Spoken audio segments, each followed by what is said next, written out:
Então, para todos, muito boa noite, sejam bem-vindos a mais uma edição do Sala Privada.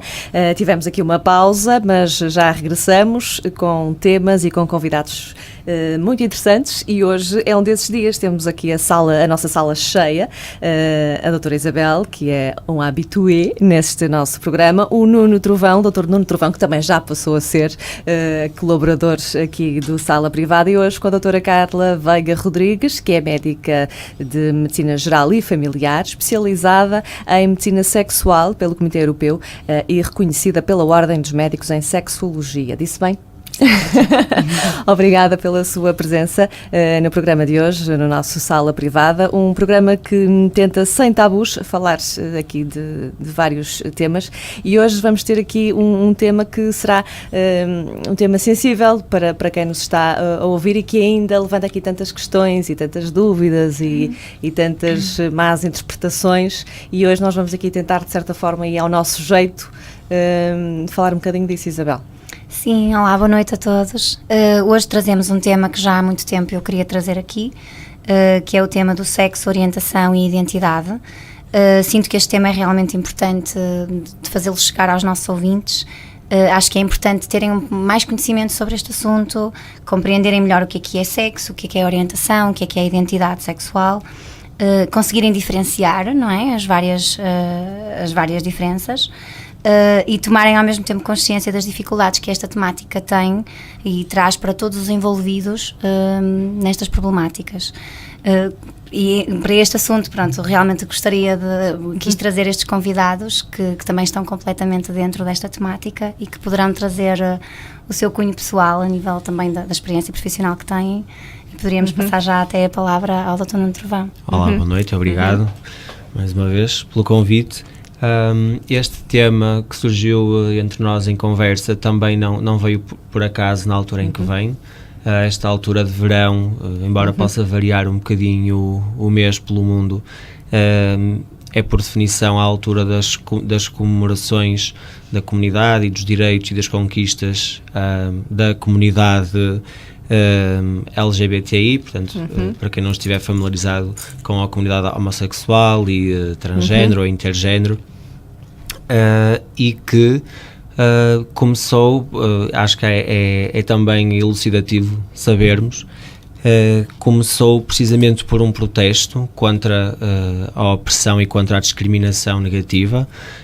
Começou num pequeno bairro de Nova Iorque, num hotel-bar, que reunia entre os frequentadores um público homossexual e também de drag queens, ou seja, homens vestidos como mulheres, que é exatamente o que quer dizer a sigla, e portanto do travestismo para eventualmente sensações pessoais de transexualidade ou de intergénero que ainda não pudessem ser concretizadas naquela altura por causa das limitações que ainda haveria, mas este tipo de locais sofria frequentemente rusgas policiais violentas e tinham que ocultar, etc., até que um certo dia, em junho de 69, os frequentadores, os clientes, os patrões protestaram e protestaram acerrimamente contra a polícia e, portanto, venceram e foram espalhando um bocadinho o motim,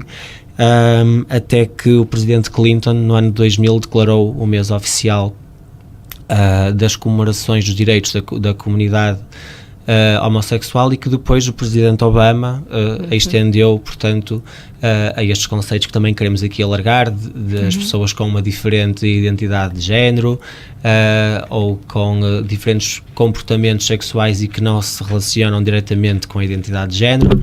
Enfim, hoje em dia há até um bonequinho que é o gingerbread, um bonequinho que tem em cada parte do corpo diferentes conceitos para que os observadores possam entender que são diferentes a identidade de género e a identidade sexual da pessoa, vistas como a forma como ela se observa a si própria, com as suas características corporais, com os seus órgãos genitais, enfim, com a fisionomia.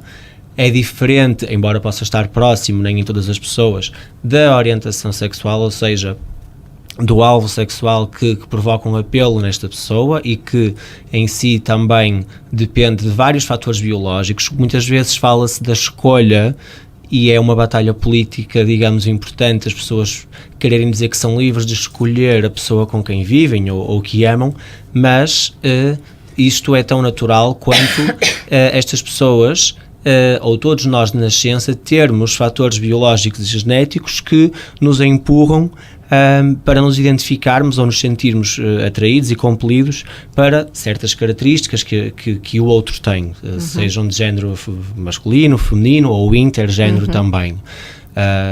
As nossas hormonas sexuais começam desde cedo a moldar um bocadinho as ligações e os circuitos do nosso cérebro e, portanto, tudo daí por diante advém.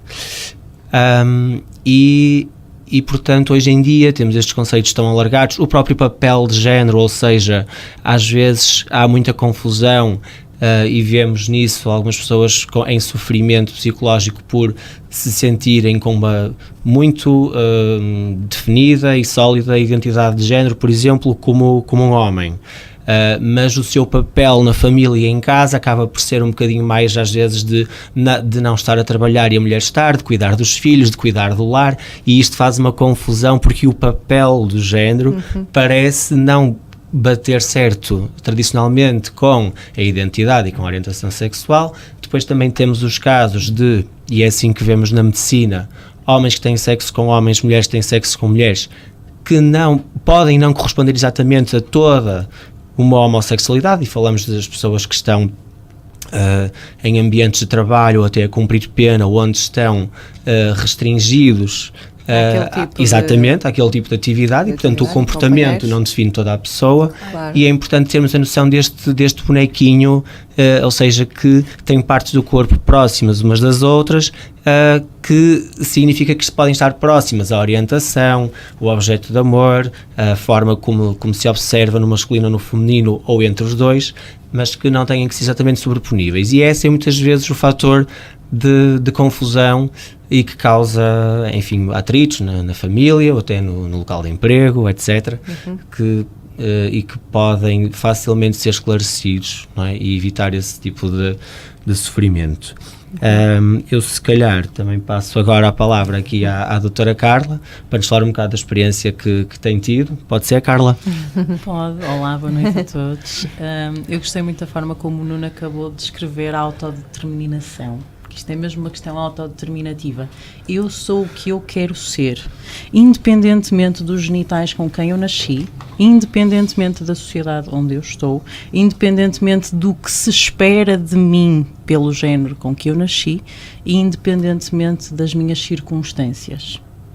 Eu posso ter nascido com genitais femininos, mas decidir apresentar-me à sociedade com características e estereotipias masculinas. Isto é uma decisão do próprio e é muito importante começarmos a desconstruir um bocadinho aquilo que nós entendemos como género. O género é mais do que... Nós sempre construímos o género com as suas várias componentes e não com elas dissociadas. Portanto, o género é aquilo que eu quero, com que eu nasci, que é diferente daquilo com que eu me apresento, que é diferente de quem eu amo, que é diferente de com quem eu quero ter atividade sexual ou comportamentos sexuais ou expressar carinho de uma forma mais íntima. Estes utentes e estas pessoas que, eu digo utentes porque como lido muito com eles na consulta, por default acabo sempre por dizer utentes, mas são pessoas que frequentemente passam por isto e esta desconstrução é difícil de acontecer. Uma pessoa não nasce e descobre que tudo o que nos ensinaram está desconstruído.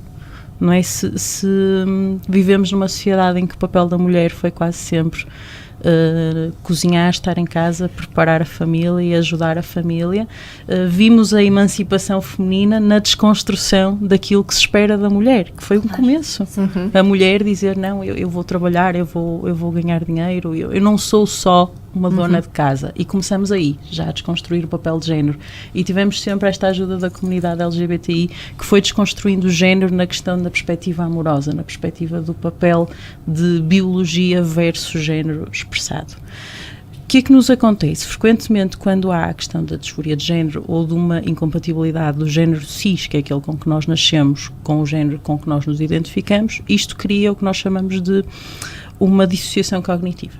Portanto, nós temos um fenómeno para o qual estamos a ter alguma dificuldade em processar. E quando acontece em idades muito jovens, muitas vezes pré-puberdade, é ainda mais difícil porque não há o background cognitivo ou os mecanismos cerebrais, os processos cerebrais suficientes para conseguirmos perceber o que é que está a acontecer. Porque é que eu nasci com estes genitais, mas eu desejo ver outra coisa e ser outra coisa, e frequentemente isto colide com o que a sociedade espera de nós ou com o que os nossos pais esperam de nós, e gera-se logo este conflito, muitas vezes intrapessoal, porque a própria pessoa ainda está a tentar perceber o que é que está a acontecer, e interpessoal, porque temos toda uma sociedade que tem expectativas para nós enquanto pessoa pertencente àquela classe e àquele género.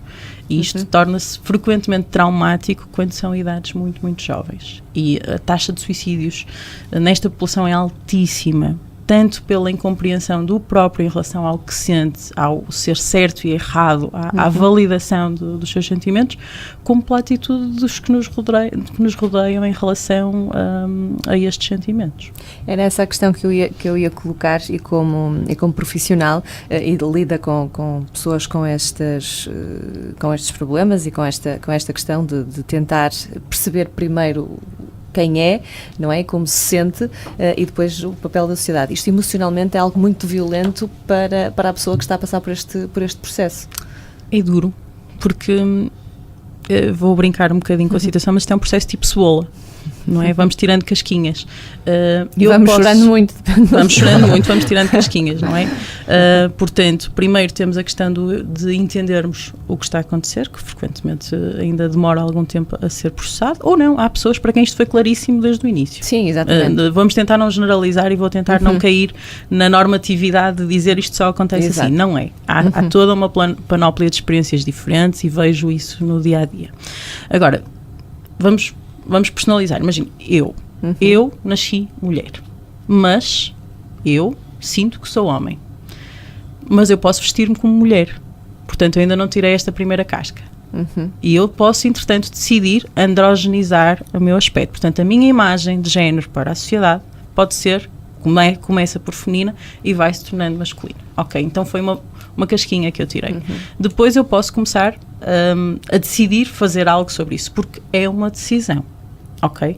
Eu posso ter nascido mulher e sentir-me homem e decidir viver apenas com um estilo mais andrógeno. Ou eu posso decidir que o que eu pretendo é de facto ser um homem, com genitais masculinos, com aspecto masculino, com hormonas masculinas. Isto é todo um trajeto. E às vezes o que custa às vezes à sociedade entender é o intermédio. Exato. Porque é muito difícil para nós misturarmos estas simbologias que são dogmáticas para nós. Nós aprendemos certo e errado, preto, branco, vermelho, azul, e tudo o que está no meio é muito difícil para o nosso cérebro processar, porque adoramos meter as coisas em caixinhas, roupa de homem. Então, a velha história do Bolsonaro, menina veste rosa, homem veste azul. Ok, isto são formas que nós entendemos de processar a sociedade. São os nossos mecanismos cerebrais de processar a informação. Nós vamos encaixando para perceber o mundo e contextualizar o que é o quê. E todas estas coisas vão quebrar os nossos mecanismos neurobiológicos de processar esta informação. É difícil de entender, particularmente quando há uma fusão entre o que nós interpretamos como extremos opostos. Daí, muitas vezes, às vezes há uma aversão social a certas... à feminilização do homem, à masculinização da mulher, mas quando vemos o extremo, a pessoa que já assumiu completamente uma identidade de género, a sociedade parece ser bastante mais permeável a isso do que à fase intermédia. E temos que sensibilizar para isto, que estas fases existem, são lícitas, cada um decide o que pretende para si, quais são os seus objetivos, porque pode perfeitamente ser suficiente ter um cabelo mais curto e vestir-me de uma forma mais masculina, e pode não ser suficiente. Eu posso de facto querer uns genitais masculinos e querer ter barba e querer sentir o que é ter uma forma de corpo masculina, porque o que vai acontecer quando iniciamos a hormonoterapia é que toda a distribuição da gordura corporal vai mudar. Vai fazer um shift do que é a nossa distribuição feminina, não é, estrogénica, que temos aquelas gordurinhas na barriguinha, aqui e ali. Quando começamos a hormonoterapia masculina, vai haver uma redistribuição desta gordura e um aumento da massa muscular. E é extremamente interessante ver como isto vai acontecendo ao longo da hormonoterapia, como todos aqueles caracteres sexuais masculinos que nós vemos a acontecer na puberdade, vamos ver a acontecer nesta transição quando começamos a hormonoterapia.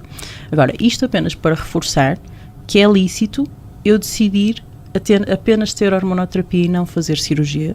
Exato. É lícito eu não fazer hormonoterapia e apenas sentir que quero uma imagem mais andrógina, e é lícito eu decidir ir até ao extremo, que é a imagem que eu pretendo para mim próprio. Porque nós sempre vivemos um bocadinho condicionados ao que a sociedade esperava de nós. O biquíni foi revolucionário nesse aspecto, porque houve mulheres que decidiram usar um fato de banho mais útil, mais sexy, mais bonito. E foi um processo de autodeterminação. Porque é que a nossa imagem de género não é exatamente o mesmo processo, mas numa perspectiva sociológica um bocadinho diferente? Essa questão, e em relação ao processo, que também acho que é uma questão dolorosa também para quem está a passar por ela, pela família, porque ainda há pouco tempo, através de alguém que conheci, transgénero, e quando falava do processo, aliás, até foi feito no estrangeiro, porque achava que em Portugal a velocidade das coisas não era aquela velocidade que ele achava que deveria ser. Também é uma questão que depois podemos abordar. E até porque, segundo na opinião dele, a decisão de fazer a mudança aconteceu já tarde, aos 20 e muitos. Agora eu não sei em questões de idade que é que estamos aqui a falar, porque isto é o que estávamos a dizer, não é? Desde que tem a idade que a gente pode começar a perceber realmente o que é que se sente, não é? Como identidade. Mas todo esse processo também é algo que nos, a nós, ou nomeadamente a quem passa por isso, que põe à prova constantemente, não é? Põe. Lá está, eu nunca passei por isso. Isto é o meu disclosure, o meu conflito de interesses. Eu nunca passei por isto. Felizmente ou infelizmente eu não consigo, eu tento consigo empatizar com a pessoa que está a passar por isto, mas eu não sei exatamente o que esta pessoa está a sentir ou a passar. Mas antes de começar a lidar com esta consulta e com este tipo de utentes, eu tinha este processo normalizado na minha cabeça e achava que as coisas iam ser sempre difíceis e sempre más e sempre o extremamente doloroso, quase um parto.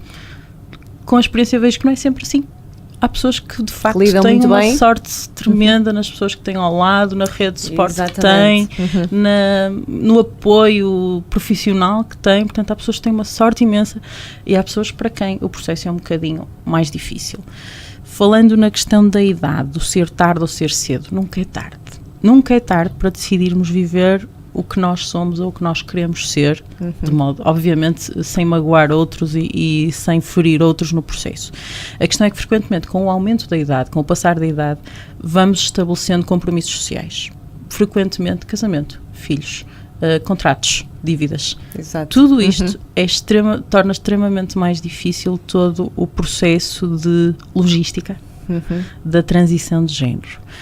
E muitas vezes temos a componente emocional das pessoas que trazemos connosco, não é? Se estamos no seio de uma família tradicional heterossexual com filhos, isto pode ser traumático para o próprio e para todos os que estão à volta. E é preciso conseguir gerir e trabalhar muito bem as emoções e o conflito que pode ou não advir daí, mas essencialmente o luto, o sofrimento, porque temos de fazer um luto daquilo que éramos para abraçar aquilo que somos, da mesma forma que os companheiros vão ter que fazer um luto da pessoa que tiveram inicialmente nessa relação e da pessoa que vão ter depois. Outra das grandes situações que se põe com a idade é, isto já falando de um ponto de vista mais médico, existe sempre o risco teórico ou prático de um aumento da viscosidade sanguínea por estarmos a dar hormônios. Exato. Portanto, há guidelines que dizem que isto é um risco essencialmente teórico, há outras que dizem que de facto é um risco aumentado para tromboembolismos, para tromboses venosas profundas e algumas patologias associadas ao aumento da viscosidade sanguínea. O que é que isto supõe? Quanto mais a idade passa, menor é a capacidade de adaptação do nosso organismo.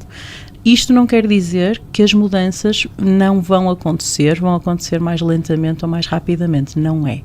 É mais uma questão de quanto mais longe na faixa etária está o utente transgénero, maior é a nossa preocupação, por exemplo, em rastreios de cancro. Por exemplo, em rastreios de patologia crónica, que acabam por surgir associadas a esta idade. Vamos pensar, por exemplo, uma mulher trans pode ter um cancro da próstata. E qual de nós olha para uma mulher e pensa, tenho que pensar se esta senhora tem cancro da próstata? Não tenho. É contra a natura para a nossa formação médica. Portanto, é difícil integrarmos todos os desafios oncológicos e de rastreio e de avaliação a longo prazo que temos num utente cisgénero, no transgénero a perspectiva mudou completamente e nós não estamos assim tão treinados para isso. Não é culpa das faculdades médicas, é de facto culpa de ainda não haver grande investigação na área, ainda não há grandes dados, começam agora a sair algumas guidelines porque só agora é que começamos a ver pessoas transgénero a chegar ao fim de vida, portanto só agora é que começamos a perceber o que é que vai de facto acontecendo com a hormonoterapia ao longo do tempo e só agora é que vamos começar a criar mecanismos de perceber, standardizar tudo o que temos de fazer com estes utentes ao longo do tempo. Mas é um desafio, é desconfigurar exatamente para aquilo, a forma como fomos treinados a pensar, mas é extremamente interessante. E depois essa questão que estávamos a falar do ser difícil ou não, e depende do suporte que temos, nomeadamente do familiar e também amigos e companheiros, obviamente, que estão connosco e que nos conhecem e que percebem, alguns, que percebem aquilo que estamos a passar e que podem ajudar.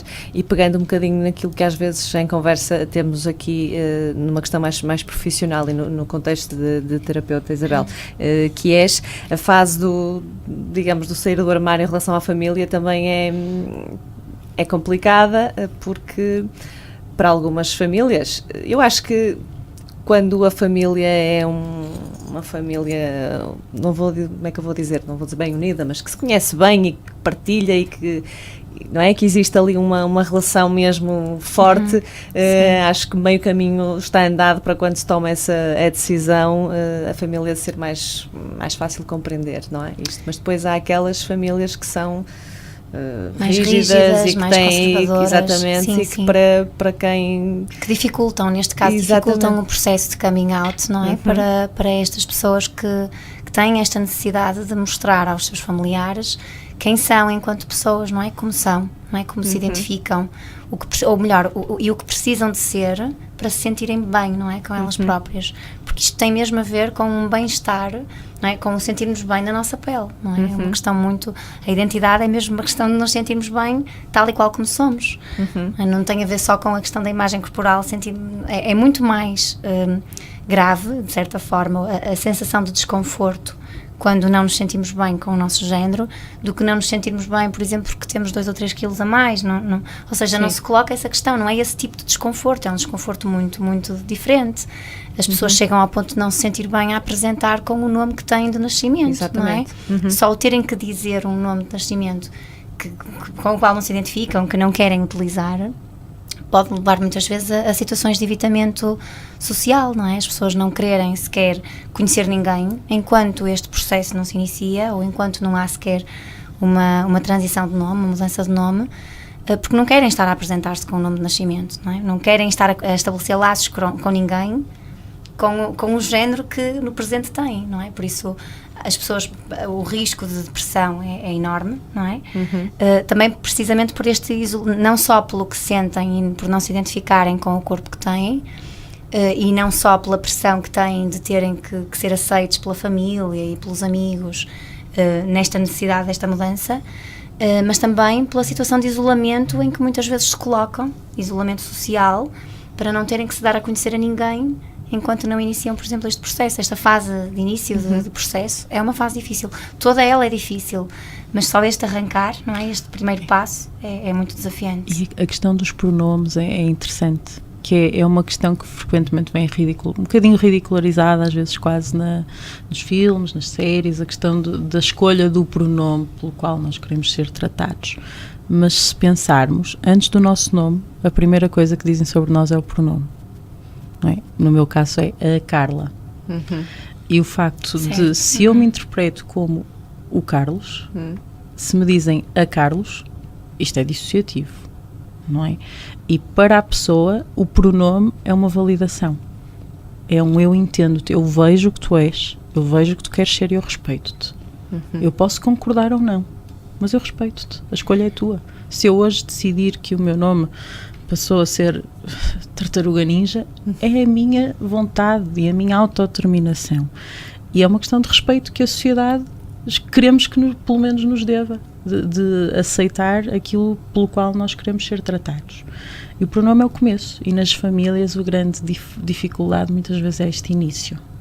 É o início do pronome, o início do novo nome, a nova afirmação, porque uma coisa é eu sentir o meu filho é uma filha, outra coisa é eu chamar à minha filha o nome que ela deseja ter. E numa família que leva anos a cuidar desta pessoa, a tratá-la de uma certa forma, é muito difícil. E que constrói tantas expectativas, É não é? muito Em relação difícil àquela fazer pessoa. esta transição. É muito difícil, é desafiante para as exige famílias. um exercício mental e um foco muito bem estabelecido e muito bem direcionado. Há famílias que o fazem maravilhosamente. Há famílias que continuam a ter dificuldade. Aliás, eu tenho alguns casos interessantes em que as famílias, ora, aceitam melhor que agora que a transição já está completamente masculinizada ou feminilizada, e aceitam melhor, porque antes não aceitavam muito bem o misto de identidade de género que existia, e agora aceitam muito melhor. Porque a imagem já está completa. A imagem não é? está completa, está construída, já No conseguem fundo, tudo bate ligar, certo, não é? Muitas vezes para estas exatamente, já pessoas, conseguem não é? ligar o símbolo à pessoa. Claro. E temos situações de famílias, quando ainda estão neste processo de início, que aceitam, mas ainda têm algum grau de negação interna, algum grau de dificuldade interna em lidar. Vemos, por exemplo, imaginemos um utente que nasceu no género masculino, mas é um trans feminino. Quanto mais feminiliza, mais a família fica em pânico, porque ainda está numa fase de clash, a família ainda não aceitou completamente. Portanto, imagino o ato de pegar numas botas de salto alto e numa saia, é difícil, apesar de entenderem que é uma mulher. Sim, mas ao contrário, em vez acho de que não vestir é uns tão... jeans e uma t-shirt, Sim, isto é mais exatamente. bem aceito Exato. do que a saia, o batom, a maquilhagem. Mas para a sociedade fora é mais fácil aceitar a saia, o batom e a maquilhagem. E é interessante ver, porque é muito uma construção daquilo que nós esperamos para os outros e do que esperamos ver nos outros. Eu, como eu vos disse, em conversa com o transgénero e ouvindo um bocadinho a história dele, dizia muitas das vezes, aliás, ele só conseguiu fazer essa transição porque família rígida, e então ele emigrou. E quando regressou, não houve aqui nem sequer preparação. Quando estava na sala de cirurgia, escreveu uma carta à mãe a dizer o que é que se estava a passar, o que é que ia fazer, portanto, e quando a mãe ficou a saber, ele disse: não estou a pedir permissão, estou só a dizer aquilo que vou fazer. E pensei muito e trabalhei muito e fui muito bem acompanhado e a decisão está tomada, portanto não estou a pedir permissão, estou a dar conhecimento. Mas ele dizia que realmente o que mais confusão lhe fazia era aquilo que nós criamos para as meninas, não é? Era ele o brincar com bonecas, que achava aquilo uma coisa que não fazia sentido nenhum, e as pessoas tinham sempre o hábito de pô-lo a brincar com as meninas quando ele queria estar a jogar bola com os colegas, e isso tudo era... E ele disse: a minha família fazia isso sempre, portanto obrigava-me àquilo, ao totó na cabeça, às sainhas todas rodadas, e aquilo, ele entendia aquilo como uma agressão constante e durante a vida dele, portanto, e achou que a melhor maneira seria, quando resolveu a sua vida adulta, resolveu sair do país e fazer todo o processo fora de Portugal. Sei que teve apenas com cirurgia, teve apenas um problema de saúde numa das cirurgias, mas que agora está, e realmente tem uma vida perfeitamente normal, é casado e tem família, o que eu acho fantástico, mas todo esse processo, aquilo que estávamos a dizer, depende muito também de quem está ao nosso lado e de quem nos ajuda, e da rede não de é? suporte que Exatamente, conseguimos dar, que não é? temos. E reparem que vamos sempre ter eu não queria brincar com o quão precoce é este tipo de sentimento. Sem dúvida. E para eles é tão simples como: eu não gosto de bonecas, eu gosto de bolas. Mas para nós, ai meu Deus, ele quer ser um homem, ele é uma mulher, mas ele quer ser um homem. E esta família, não vamos dar uma carteira ao menino, senão o menino ainda fica efeminado. Isto são são medos gerais, são medos que todas as pessoas têm quando têm um filho, ou preocupações, Agora, obviamente que um comportamento não faz um género.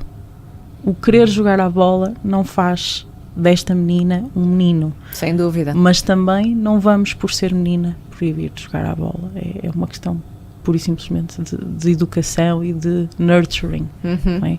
Mas temos frequentemente este componente quase biológico que parece que quase mal nascem. Nós ouvimos dizer: eu nasci no corpo errado. E quanto mais lemos as cartas que são feitas, o processo de história de vida que é feita para a ordem dos médicos, para poder haver a permissão para as cirurgias, quanto mais leio estas cartas, mais vejo que isto é uma constante. Eu nasci no corpo errado. Eu acho que se eu ganhasse €1 por cada vez que leio esta frase, imagino. É muito, muito frequente e é engraçadíssimo como nós estamos aqui todos a desconstruir estereotipias e a dizer as coisas não são assim, mas é tão engraçado quando vemos um utente trans já com a hormonoterapia bem estabelecida, as estereotipias típicas do género que aceitamos estão lá. O comportamento que nós chamamos de comportamento masculino, nós vamos ver no trans homem. Todas aquelas estereotipias que nós estamos aqui a desconstruir, vamos acabar por vê-las quando a transição começa. O comportamento que nós assumimos como masculino vai estar lá. Sim. Completamente. É interessantíssimo como nós desconstruímos para reconstruir e reconstruímos quase de acordo com aquilo que nós, sociedade, vemos. É mesmo interessante ver como vamos lá frequentemente lá bater, mesmo nos trans mulher, todas aquelas coisas que nós brincamos e dizemos: as mulheres são tão complicadas, estas mulheres estão sempre a pensar em tudo. Vamos encontrar estas estereotipias de comportamento no trans mulher. Portanto, tem que haver uma base biológica importante aqui a acontecer, que ainda não está perfeitamente esclarecida, mas que está lá e que vamos um dia, se calhar, perceber o que é que isto condiciona. Por outro lado, para além da questão da identidade pessoal, temos também de estabelecer a grande diferença entre uma coisa é o eu sou, outra coisa é o eu gosto de. E não é por um utente ser trans que a sua orientação sexual vai ser igual ou diferente. São duas esferas completamente diferentes. Ok? Portanto, vamos ter utentes trans que têm atividade sexual com utentes do mesmo género e vamos ter utentes trans que têm atração sexual por utentes do género diferente. Ponto. É tão simples quanto isto. Não complicar, não deixar o rótulo em cima só porque é um trans homem vai gostar de homens, ou só porque é um trans mulher vai gostar de mulheres, ou vai gostar de homens. Não vale a pena complicar. Não. É o que cada um quiser ser, é o que cada um quiser amar, é o que cada um sentir. Porque um dia pode ser um homem, amanhã pode ser uma mulher. Passamos a vida a dizer que nos apaixonamos pela pessoa. Porque é que vamos pensar que a pessoa é mais do que o seu género? A pessoa é muito mais do que o seu género. A pessoa não é só o seu género. Sem dúvida. Portanto, nós nos apaixonamos, no fundo, por um género, exatamente. Não é? Por uma pessoa. Nós, quando vemos a pessoa, não estamos logo a ver os genitais, na grande maioria das vezes. Okay? Portanto, estamos a apaixonar-nos pela pessoa, por quem está ali, por quem está a comunicar connosco. Claro. Frequentemente, claro que tem algum grau de dependência com o seu género, mas muitas vezes isso não é tão linear assim. A doutora Carla faz trabalho numa associação, a Associação GIS, sei que está lá há pouco tempo, mas é sem dúvida uma associação a quem se pode recorrer para quem necessita de um apoio, de um esclarecimento, de alguém do outro lado que compreenda. O Centro GIS é um centro de apoio à população LGBTI, tem uma panóplia de serviços que pode oferecer. No meu caso, a parte que eu faço é a consulta, portanto, a parte clínica, seja a utente transgénero, seja a utente LGBTI que possa precisar de alguma situação, mas é essencialmente mais a questão da hormonoterapia. Temos também psicólogos, temos algum apoio legal e uma série de iniciativas, porque a primeira coisa que acontece quando a pessoa começa a questionar o seu próprio género e a sua própria identidade, hoje em dia, na população que temos, é o Sr. Google. Exatamente. E eu espero que o Sr. Google dirija as pessoas ao Centro GIS, onde estão pessoas fantásticas que devotam mesmo a sua vida à causa e que podem ajudar a orientar, a esclarecer e às vezes só a acalmar. também é e muito extremamente importante. Eles são super disponíveis. Fora isso, podem encontrar estes 3 profissionais que estão aqui comigo, aqui na clínica, marcadamente em Famalicão. Nós tínhamos ainda muita questão para falar, e até porque gostava que voltássemos mais à frente, porque não a este tema, e àquela questão que eu disse que iríamos falar, sobre o facto de em Portugal ainda ser um processo que demora, não é, nestas questões, e sim, quando se vive com esta ansiedade toda de querer realmente mudar a vida e começar a vida nova, esta demora também não ajuda, não é? É muito difícil. Temos o grande centro de referenciação é a URGOS, que é em Coimbra, que tem todo o componente multidisciplinar de apoio para o utente trans, portanto não só a consulta de hormonoterapia, não só o apoio psicológico, mas também as cirurgias, porque não é só uma, são várias e são cirurgias complicadas. A frequência de complicações cirúrgicas é bastante alta, portanto é importante que seja feito num centro de confiança e com profissionais que ainda não há muitos profissionais treinados para este tipo de cirurgias, mas com profissionais que se dediquem um bocadinho a isto. Eu entendo que é extremamente moroso esperar por uma evolução, mas o processo não vai acontecer de um dia para o outro. Pode-se sempre ir começando com a hormonoterapia a partir do momento que o diagnóstico está bem estabelecido, e também é preciso que já haja algum tempo de hormonoterapia para passarmos para a parte cirúrgica, até porque muitas vezes, pelo menos para a grande, lá estou eu a normalizar, mas para a grande maioria dos utentes que sigo, a parte exterior é se calhar o coming out mais interessante, e depois a questão da cirurgia vai ser o passo seguinte, mas temos que começar por algum lado. E entender que eu sei que a partir do momento que decidimos que vamos mudar e queremos mudar, que vai tudo acontecer muito rápido, não vai, e não é ideal que seja demasiado rápido. Exatamente. Temos que dar também ao corpo algum tempo para se habituar às hormonas que estamos a dar, a uma nova redistribuição corporal, aos novos caracteres, para também conseguirmos maturar as cirurgias de outra forma. Muito bem, acho que ficamos aqui bastante esclarecidos, e como eu disse, vamos com certeza trazer este tema mais vezes aqui ao nosso Sala Privada. Aos 3, muito obrigada pela presença. Até ao próximo programa. Obrigada. Até à próxima.